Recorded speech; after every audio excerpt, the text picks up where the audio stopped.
আমি বিশ্বাস করি গণতান্ত্রিক ও নিয়মতান্ত্রিক নেতৃত্বের প্রতি অনুগত বাংলাদেশ সশস্ত্র বাহিনী তাদের পেশাগত দক্ষতা ও দেশপ্রেমের সমন্বয়ে দেশের জন্য ত্যাগ ও তৎপরতার এই ধারাবাহিকতা অক্ষুণ্ণ রাখবে।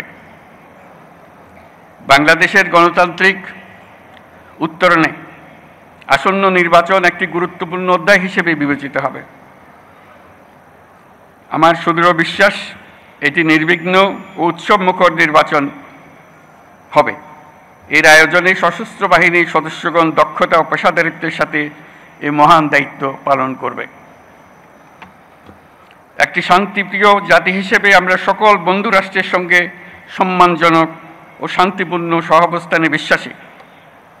তথাপি যে কোনো আগ্রাসী বহিঃশত্রুর আক্রমণ থেকে দেশের সার্বভৌমত্ব রক্ষার জন্য আমাদেরকে সদা প্রস্তুত ও সংকল্পবদ্ধভাবে থাকতে হবে। একমাত্র স্মার্ট সিটি বসুন্ধরা, আধুনিকতায় এক ধাপ এগিয়ে।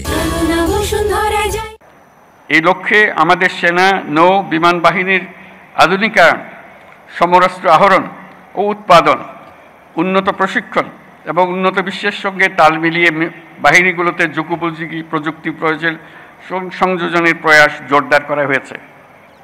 তবে দুঃখের সাথে বলতে হয় যে ফ্যাসিস্ট আমলে আমাদের বাহিনীগুলোর দক্ষতা বজায় ও বৃদ্ধির বিষয়টি উপেক্ষিত ছিল। অন্তর্বর্তীকালীন সরকার সকল বাহিনীর সক্ষমতা বৃদ্ধিতে ব্যাপক উদ্যোগ গ্রহণ করেছে। একই সাথে দেশরক্ষা ও জনকল্যাণমূলক কাজে ব্যাপক সংখ্যক ছাত্র ও যুব সম্প্রদায়কে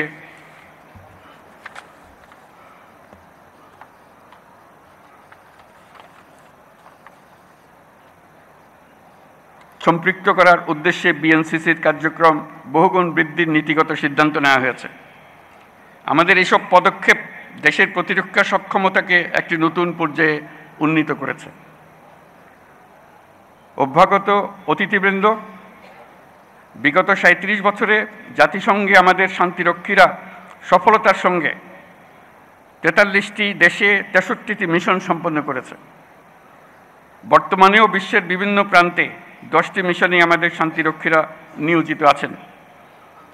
বাংলাদেশ বর্তমানে অন্যতম বৃহৎ নারী শান্তিরক্ষী প্রেরণকারী দেশ হিসেবেও বিশ্বে পরিচিতি লাভ করেছে। এছাড়াও সম্প্রতি কাতার ও বাংলাদেশ সশস্ত্র বাহিনীর মধ্যে প্রেষণে জনবল নিয়োগের একটি চুক্তি স্বাক্ষরিত হয়েছে, যা বিশ্ব শান্তি ও নিরাপত্তার বৈশ্বিক প্রচেষ্টায় একটি দায়িত্বশীল ও নির্ভরযোগ্য নাম হিসেবে বাংলাদেশের জন্য একটি গৌরবময় স্বীকৃতি। এজন্য আমি সশস্ত্র বাহিনীর সদস্যদের আন্তরিক ধন্যবাদ জানাই।